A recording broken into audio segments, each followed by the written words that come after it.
mbokk yi seetaan seen TV asalaamaaleykum dellu siwaat nañ ci beneen numéro bu bees seen émission Al Irshad xam ngeen ni nag fii ñu taxaw nii dafa am particularité ndax ci biir kër la ñu nekk li ko sabab mooy dafa am benn garab bu am solo lool tudd ci wolof ngolañ ñu koy wax Himena americana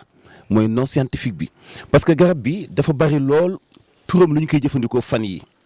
dafa am lu mu mën am lu mu mënul am itam lu mu mën a jëriñ askan wi waaye am ay conséquences yu mën a indi ci askan wi ci jamono ji ñu toll. mooy lu tax ñu fexee découvrir garab gi fan la nekk sang bi ma bàyyi la nga nuyu ak mbokk yi ñuy seetaan balaa ñu leen di présenter garab gi. waaw salaamaaleykum wa rahmatullah Mouhamadou Mansour tey ñoo ngi lay gërëm di kontaan tey contexte bi changé na ndax garab bi tey ci kër lañ ko mën a am ute naag àllu campement bi waaye kon incha allah ñu dugg si comme ni nga ko waxee ci ngoloñ di garab boo xam ne mel na ni xew na tuuti. ñu mën ci waxtaan mën ci laabirante mu nekk loo xam ne rek xam-xam lañ bëgg mu génn ci ndax contexte bu mu tombeel itam ñuy def émission bi ni mel incha allah. alors ngolañ fekk nañ ko ay xobam yu naat lool am na ay car am na ay xànc am na xas am na reen alors dañu commencé ci xob yi tey nit ku bëgg a faju ci xobu ngolañ lan la man ak ban asib la xob bi àndaaleel.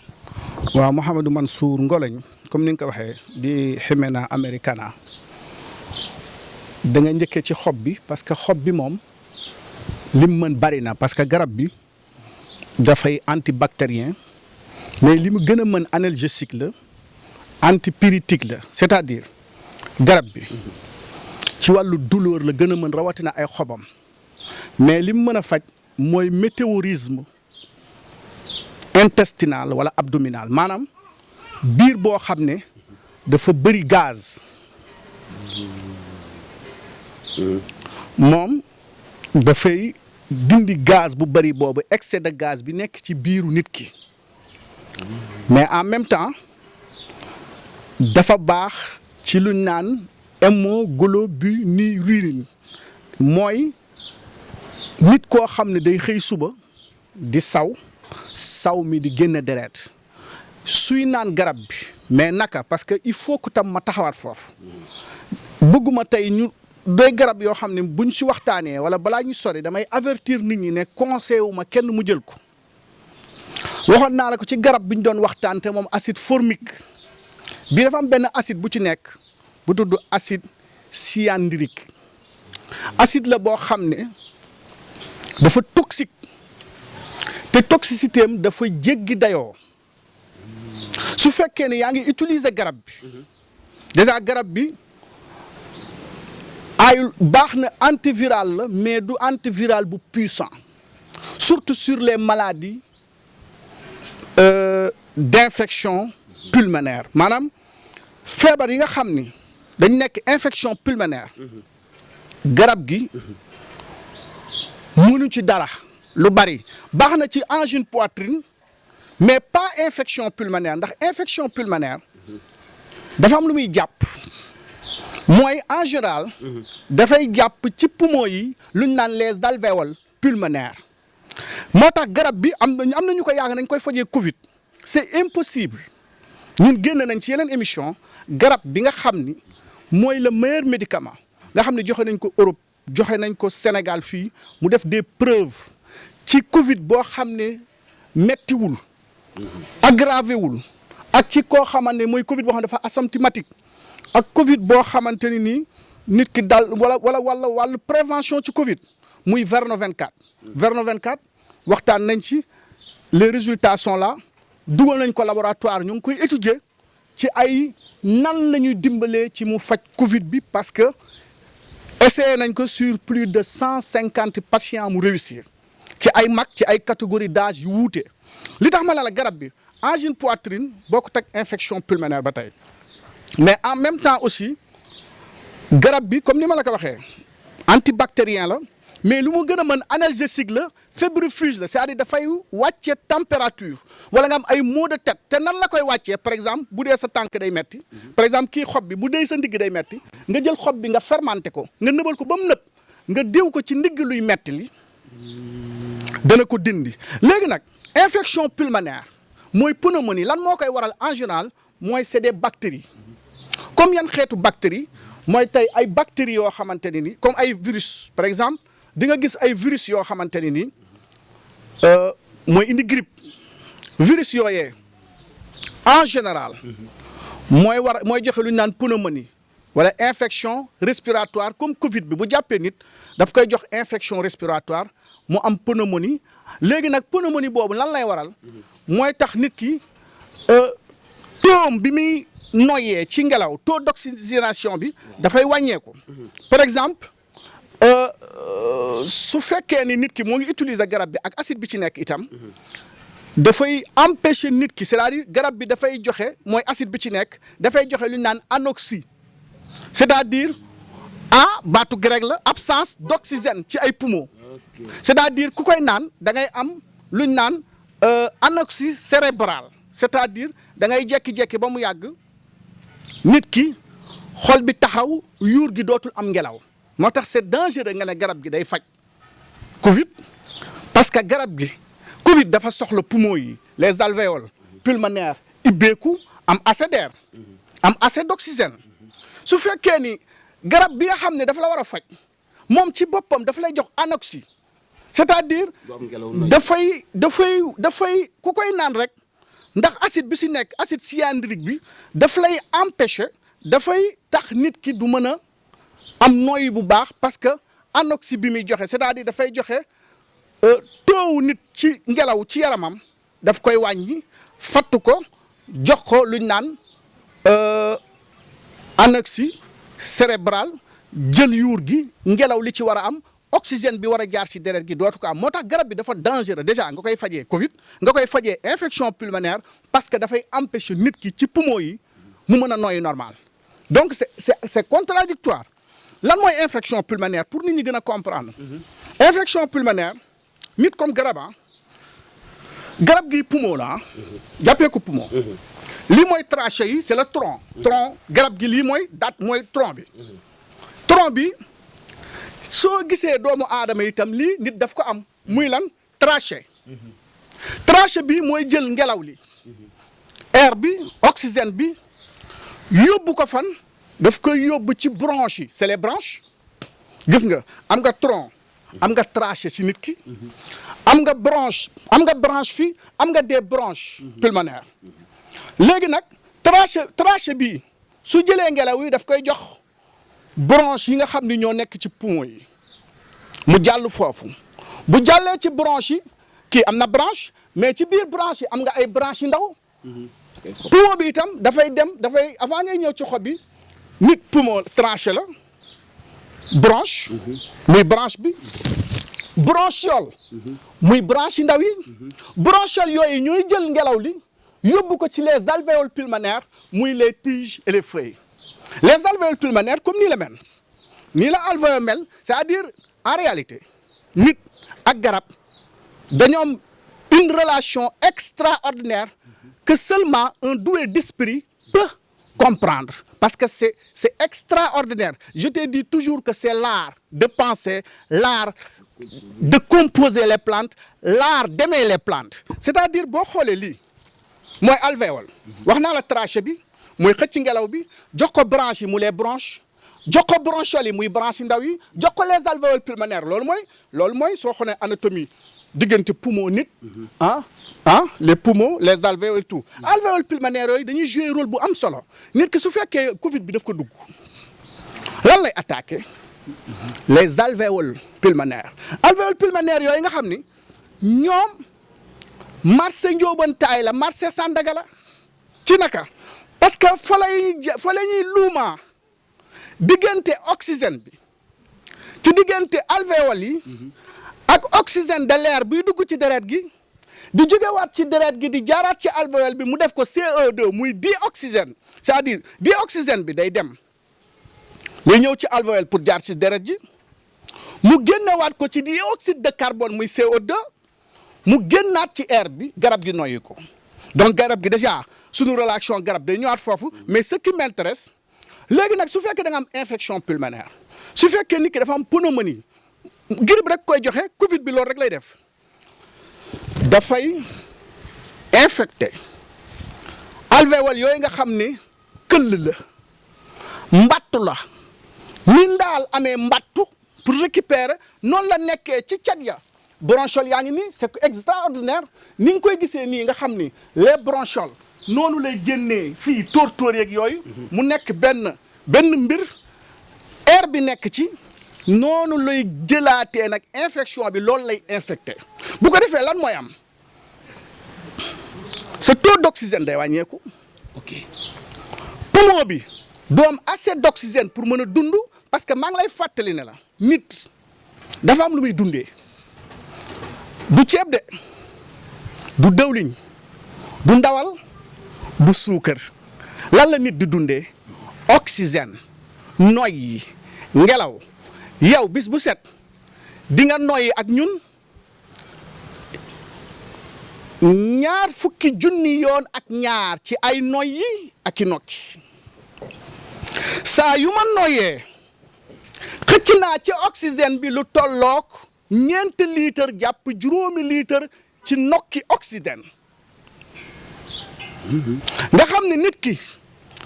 lu tollook 200 bërigo ak 20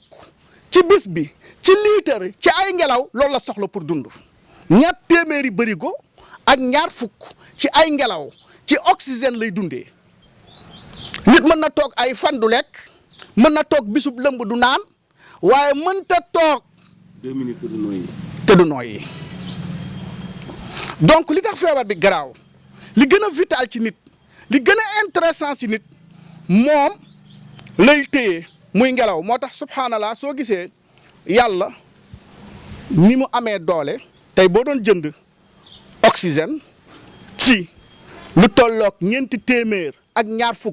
nga xam ni 220 bërigo boo ko doon jënd ci ngelaw di nga dépenser des centaines de millions moom la sunu borom di jox chaque jour nga di ko noyyi di ko nokki gratuitement léegi nag yow mi ne yow ngoloñ bii dafay faj Covid ngoloñ bi dafa am acide bi li muy def nit ki ba mu dee ngoloñ bi loolu lay def nit ki ba mu dee seulement ngoloñ bi du infecter les alvéoles pulmonaires mais dafay indi absence d'oxygène ci sang bi ci deret bi. ok. deret bu amul oxygène parce que deret ji ak alvéole bi alvéoles yi ñooy marché njóobantaay bi ñuy liggéeyee digganteeg deret ji di soppi di oxygène de l'air bi di ko soppi di ko yóbbuwaat di génne di jox dioxyde de carbone. mais lan mooy sabab absence oxygène bi ci sang bi xob bi xas bi ren bi. en réalité lan la ñu war a jëfandikoo mu indi absence boobu. garab gi yëpp dafa toxique mais nag wax naa la ne la xob bi ku am météorisme intestinal gaz soo xamee dosage bi mën nga ko utiliser mais c'est risqué garab gi fii ba Cameroun dem naa fa fii ba Nigéria dem naa fa fii ba Mali dem naa fa 90% ñu koy utiliser sous forme de pommade lañ koy utiliser wax naa la ne la soo amee nerf sciatique nga jël xob bii nga nëbal ko def ko fermentation nga def ko ci sa ndigg karité nga diwoo ko noonu mu tane xas mi lu muy faj dafa baax parce que analgésique la dafay dindi douleur dentaire xob bi tey boo ko xas mi boo ko jëlee nga xas ko da nga am bëñ buy metti nga baxal ndox ba mu bax xooj ko ci jël ngelaw jël tàngoor bi cuulul bi li tax nga nee ma da nga dégg wolof jël cuulul bi suuru ci jël ndox ma gàllax nduku ci mu indi douleur mu dindi mettitu bëñ boobu mu faj mettitu bëñ bi garab gi boo jëlee reen bi ci boppam nit ki dafa am hémorroïde parce que anti-inflammatoire la bu am doole nga boole ka karité reen bi nga xam noo koy dëbbee nga def ko suppositoire ci ki nga xam dafa am hémorroïde dafay faj hémorroïde am mais xob bi wax naa la mën nga ko naan ci ki nga xamante ni sax même xob bi tey kii nàcc nga xam ne dafa am hémorragie nàcc bi tëw a arrêté nga dëbb ko tay ko ci mu arrêté hémorragie bi. amul itam côté fu muy renforcer wàllu nourriture. ci lekk gi complément alimentaire la fruit bi. kon am na lu mu niroo ak dóobaale. lool sax. dañu ko niroo ay xob niroo cafka. dinaa la wax lenn sax moog dóobaale. mais bokkuñu maam. bokkuñu dëgg-dëgg ay maam waaye ci lu bari dañ ko nduroo c'est-à-dire ñoom ñaar sax c'est-à-dire garab bi moom dóobaali la gën a mën a àndal ci ay composition toning gi ficus boobu la gën a mën a àndal que mu àndal leneen te en même temps garab bi danger bi ci ne. seulement daf ko ëpp toxicité quoi dafa ëpp mën a lor par rapport ak dóobaale. c'est-à-dire garab yëpp sax am toxique tuuti. mais kii toxicité am dafa sew dafa am doole dafa dangereux ku koy utiliser ba mu jox la benn toxicité sa yaram automatiquement nit ki day am arrêt cardiaque automatiquement à la minute. c'est-à-dire amul kuy utiliser garab bi ci benn dosage bi fort nga ne da ngaa yàqamti dégg nga yow day faj Covid nga dóor ci lu bari automatiquement da nga am arrêt cardiaque parce que anoxie bi muy def la absence d'oxygène bi mu lay indil si sa yaram la te nit noyyi dafa vital moo tax ñàkk xam-xam la ñàkk xalaat la ci jël garab bi sax di ko jéem a fajee Covid ak di ko fajee les infections pulmonaires parce que infection pulmonaire yëpp grippe yëpp. amul garab en réalité amul grippe boo gis ci àdduna boo xam mën nga ne am na garab 100% c'est faux amul benn professeur ci monde bi amul benn médecin ci monde bi bu la mën a faj grippe 100% amul un médicament spécifique. parce que virus yi dafay changer. parce que infection bi moo tax bépp infection pulmonaire bu ñu teel a détecté nit ki mën na ko faj très facilement. ci ay antiviral ci ay antibactérien ci ay fébrifuge parce que garab bi itam dafa baax ci wàcc tàngoor yaram. xob bi wala. xob bi léppam day wàcc tàngoor. alors ci wàllu utilisation xob bi. infusion wala xob bi ni muy dund nii parce que dafa mel ni bokkuñu ay njëriñ ñoom. xam nga dinaa la wax leen xob bi nga wowal ko. ak mu tooy. ak mu dëbb ko. garab lu garaaw la benn bokk ci ni muy fajee benn bokk ci ni xob yi di fajee ci nga wowal ko lim lay faj parce que li ma la wax ne la météorisme abdominal bi faw nga dëbb weer xob bi ba mu wow nga dëbb ko mu soog la faj loolu. effectivement donc pour mu wàññi pour mu dindi deret ji deret joo xamante ni dafa am hémorragie nga xamante ni hémostatique la c'est-à-dire. deret ji ku le teew a arrêté ci tooyaay bi nga koy jël nga diw ko ci tooyaay bi ci fraîcheur u garab bi. comme nii mu mel nii. moo tax garab gii dafa bokk ci garab yi ñu def étude wax naa la sànq dama ci utoon ay saako def ci ay étude ba pare classé ko dossier classé laa ko def parce que j'ai l'expérience non seulement je l'ai vécu étudier naa ko ci yeneen région yi ci yeneen région sous région sunu dëkk yi di ay Mali di ay Niger mais dañ ko pratiquer gis garab gi ni mu amee loraange moo tax maa ngi conseillé bépp sénégalais ngolañ baax na complément alimentaire la fruit bi tey jigéen joo xamante ni day nàmpal amul soow doom ji judd na su jëlee ci fruit bi laa gën a ñemee mu boole kaak tamarandis indica muy Dakar ba ñu waxtaanee woon mu di ko utiliser mais mënu toog 2 jours soo mi day bari. ñamu Dakar nga booleeg Dakar bi ak jus de fruit wu. ngolañ bi. def ko genre njambaan. da koy def njambaan da koy def jus mu di ko naan 48 heures soo mi day am à 100%. donc c'est très efficace par exemple mais saal wa sax dafa toxique saal wi nag moo gën a toxique ci luy toxique. mooy xoox ba xoox boobu dee su ko laal donte am na leneen lu mu mën a faj waaye garab gi daal li may conseillé. toxique lépp am na lu muy faj. waaw parce que à dose mooy élevé li muy faj du lu ñuy naan garab gi daal soo ma doon laaj noo koy fajoo dinaa na la suuru ci. jël xas bi def fajee ko bëñ diwu ci mettitu yaram lu mu metti lu yaram metti boo ko diwoo mu bàyyi. kon baax na alors ci ñi def massage loolu. baax na ci ñi def massage effectivement. alors kon moom digganteem ak toning gi bi ñu wax sànq dóobaale xaw nañu ni foofu parce que. dóobaale ak caram yi sew yooyu noonu. boo ko defee ci diw baax na ci massage. xam nga dóobaale wax naa si dafa baax ci ay neer xale yu mënta dox. mooy caram yooyu ma la dafa nduróog aprasta. moom dafay faj mais en même temps ci ni ma la ko waxee woon da ngay tàngal ndox dugal ci xale bi dafa am garab yoo xam ne. mooy aar bi ngay waxee. li muy gën a mën mooy nga utiliser ko ci façon massage ci lu externe la mën a liggéey mais munoo jël garab bii tey garab bii ku mu neex ci àdduna jël ko à dose élevée nga utiliser ko 48 même pas 30 secondes da ngay dem c'est-à-dire kenn mënta utiliser garab bi ci à dose élevée ni nga koy utiliser ci sump ci xobu sump nga utiliser ko ci toning yi yeneen yi wala fukis ñafala corpa ah garab bu mu mën a doon nga utiliser à dose élevée mën na daw sa biir da ngay dund kii anoxie la lay jox cérébral téye sa yuur gi lay def absence d'oxygène yuur gee dul amati oxygène ngelaw bu ko defee nit ki day daanu à la minute c'est-à-dire il faut qu'on soit sérieux dafay daanu à la minute tu garab goo xam ni nit daf koy utiliser ku bëgg nag Covid wax naa la fi Verno 24 nit mënu ko utiliser te du tane am na d'autres médicaments ngeer bi sax moo tane donte ngeer antitussif la kii mooy Verno 24. ok kii sous forme de tisane la. ok nga xamante ne nit ki bu koy utiliser li mu mën a faj bari na def nañ Verno 24 sous forme de bouteille nga xam ni nit ki mën na ko utiliser bouteille bii tey dosage bi kaasu attaay nga war a naan mais boo ko naanoon lépp du la def dara. ok parce que amul toxicité. moom da nga koy def infusion. yii da ngay def infusion tàngal ndox def sa citron naan. ok am na beneen garab bu baax ci Covid bi waxoon naa ko eucalyptus baax na donte du ko faj. te testé nañu ci expérience plus de 150 personnes. 150 personnes ak ay mag baax na fii. ay mag.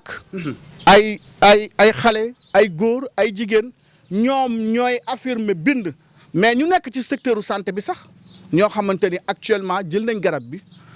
day faj cancer du sein kooku on a des résultats avec des photos à l'appui extraordinaire barki démb rek am na benn ku ñuy traité Europe mu woote démb ci oto bi Badara nga koy dégg mu ne ñu carrément sunu cancer du sein gars yi nee nañ gisatuñ dara wér nañ opération bi dañ koy bàyyi. Verno 24 ci Verno 24. Verno 24 lañ ko fajee. alors que Verno 24 fi ñu ko xalaatee fii lañ defaree infusion yi te garab gi fii la nekk Sénégal. te garab gaa ngi Sénégal seulement li tax 24. parce que dafa am benn formule moléculaire bu ñu ci dugal. c'est-à-dire li ma lay wax ci garab mës nañ ci waxtaan ma la garab di ko ñambaan erreur la xam nga boo jëlee siddéem jël ngeer jël ngoloñ sëriñ bi 1 plus 1 nekkul égal 1 de égal 3. 3 bi lan lay def c'est des compositions boo jëlee benn molécule bu mel ni bii Verno 24 bi C15H24 nga bëgg ko plus ak C26H10 nangam mais c'est des molécules c'est des hydrogènes des dioxygènes des carbones que tu composes qu'est-ce que ça donne ça tue par exemple mën nga ci defar poison ay bomb yi c'est des molécules c'est des formules qu'on compose pour avoir une bombe pour nga mën a régler benn affaire ci àdduna mën nga jël benn suuf bu weex bu bleu bu xonk pour am suuf bu rouge yow gis nga suuf rek nga la suuf yi lay jaxase parce que suuf bii dana baax ci lii bii dana baax ci lii mais suuf bu baax ci defar ndaa baaxul ci defar kër baaxul ci defar leneen en réalité ki ne la boo jëlee maa ngi koy wax sénégalais yi bàyyi leen jël ñetti garab di ko jaxase boo jëlee ngeer jël ngoloñ jël beneen garab jël xottu biteel jaxase ko yaa ngi rey sa bopp parce que garab yi boo ko beree du la rey parce que benn bu ci ne dafa am molécule te en réalité une plante a plusieurs molécules en même temps loolu yàlla plante rek la léegi nag parmi ces molécules yu nekk ci plante yi dafa am benn molécule dominante boo xamante ni mooy molécule boo xam ni mooy imaamu molécule yi mooy molécule bu ci gën a am doole li fekk yow munoo jël molécule boobu nga séparer ko avec les autres molécules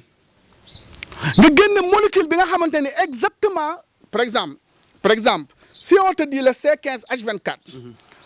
nga xam ni mooy faj par exemple cancer du sein molécule boobu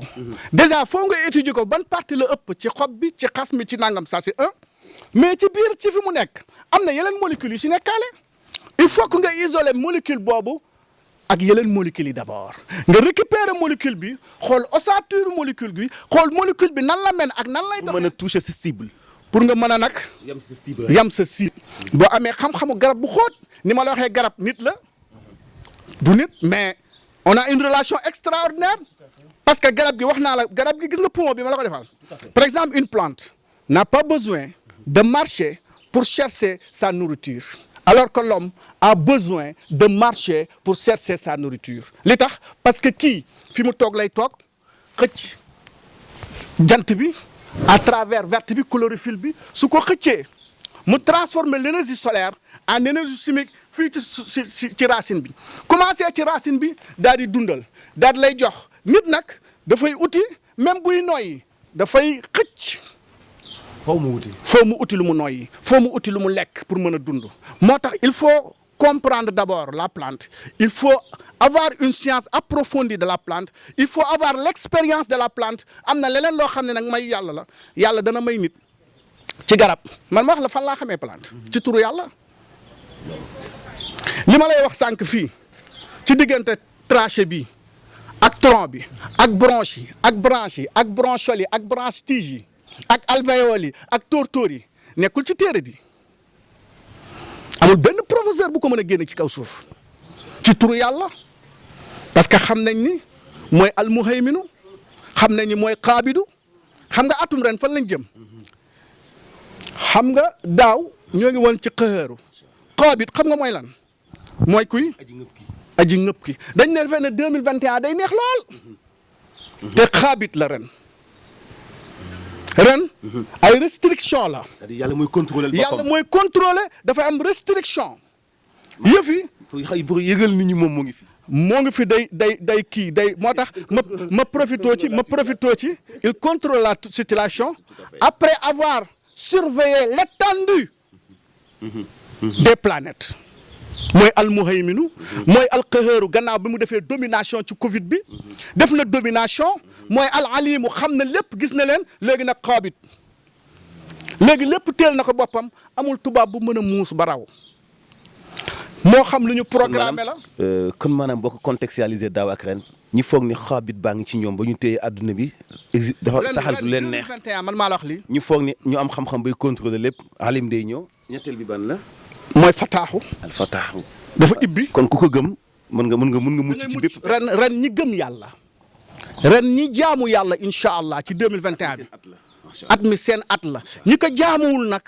yàlla dina leen duma xam nga journée 99 non d'Allah xam nga le 13 mars la. ndax xam nga ni kenn du ko fomm. màggal yàlla. kañ ko ci turam yi. c'est à partir des noms d'Allah que j'ai reçu des connaissances extraordinaires alhamdulillah. des connaissances jamais existées incha allah wallahi alazim. ren li tax ñuy màggal turu yàlla yi danañ ko màggal danañ wax nit ñi ñu delluwaat ci yàlla. ren livre bi may bind maa ngi ciy wax lii ma lay wax ci xaabit. li ngay wax ni nga amee dégg-dégg sax daf may dama ne ñi gëm yàlla ñëpp yàlla tey seen at ndax 2020 dañoo boole ñi gëm ak ñi gëmul ñëpp duma waaw ndax ismul qahar moo taxaw waaye nag ren nag bu ñu defee ne day sedd day tàng ci ñi ko weddi waaye ñi ko gëm te topp ko day baax moo tax journée bii ñuy màggal les 99 non d'Allah c'est pas pour rien les gens pensent que c'est une journée rek bu naaw noonu ci xelu nit ñi non journée la boo xam ne ndigal la fa yàlla la bàyyeekoo pour nit ñi di ko tudd di ko màggal pas pour une personne mais pour Dieu nit ñi delluwaat ci yàlla moo dama ciy profité ren na nga ci taxaw ndax bis bi sa bisa nit ñi màggal ko seen kër yi togg. bis boobu ku ko xamul ak ku ko fonkul man maasu bokku ma ci. waaw yow xam nga ko da nga ciy sonn trop sax mais dinañ ci tasaare téere yi waxtaan ci livre yi ba pare leeral nit ñi turu yàlla ñu delluwaat ca yàlla. en réalité benn mbir rek moo mën a sauver askan wi moo mën a sauver population bi du ay vaccin du ay coow yu bari mooy nit doomu aadama moo war a dellu ci sunu borom subhanahu wa taala il est grand temps it's high time ci nit ki mën a dem ci yàlla asalaamualeykum wa rahmatullah. waaleykum salaam wa rahmatullahi taala wa barakatuhu fu ñu mujj dafa am solo muy ñetti tur yàlla yi nga xam ni faaw ñu dellu soit yàlla ci nii moom dafay confisquer yëfam nag contrôle situation mooy alxabit bi ci des mooy borom xam-xam expert yëpp ku nekk yaa ngi defar ay proposition ay vaccin alors que moom dong mooy alim moo xam lépp fatax bi itam waxaale wuñ ko ku ko gëm mucc ku ko gëmul nag am nga ak moom affaire te de toute façon dina nangu situation sang bi ñu ngi lay sant bu baax mais surtout seetaan ngeen début émission bi ak li ci génne ci wàllu xam-xam ci garab gu am solo gi nga xam ne yombul nag ci Sénégal donc ñu ngi sant waa kër gi nga xam ne fii ci Mbour fii la garab gi nekk ci ñoom wax dëgg yàlla ñu jàppandalal ñu waaye falal ñu liggéey bi ba ñu ñëwee ba léegi dañ leen jàpp otage waaye ñu nangu ko ngir jàppale ñu ndax xam ne li ciy génne ci xam-xam waa Sénégal yëpp ñoo koy jariñoo ñu ngi leen di sant bu baax yal na yàlla yokk seen xéewal yokk seen barke yokk seen mën-mën ba indi leen xéewal yu weesu sax seen njort yàlla am na ko mën na ko sëñ bi nga yéene waa kër gi bu baax ci turu yàlla yu mag yooyu nga xam ni bis bi jàpp nañ ko ci mois de mars lu ñu yóotu yàlla nañ ci jot parce que itam li ñu def ni yombul wax dëgg yàlla ñëw ci kër def fa émission jàpp leen otage ñoom ñëpp ku nekk toog bougé woo ñu téye leen 30 minutes wax dëgg yàlla yombul. yàlla na yàlla fay leen Baba nga gërëmal ma sëriñ bi gërëm ñëpp te am mbégte encore ndax comme ni nga ko waxee yombul waaye nag yàlla na leen yàlla fay yool bi fay leen tuyaabe dalal gan rek loolu rek li ci nekk ci yool yàlla rek moo ko xam salaamaaleykum wa ngeen jàpp nag bu baax li génne ci xam-xam ci garab gi muy garabu ngoloñ voilà ma jox leen dox daje incha allah ak beneen numéro ci Al Irshad asalaamaaleykum wa rahmatullahi taala wa barakaatu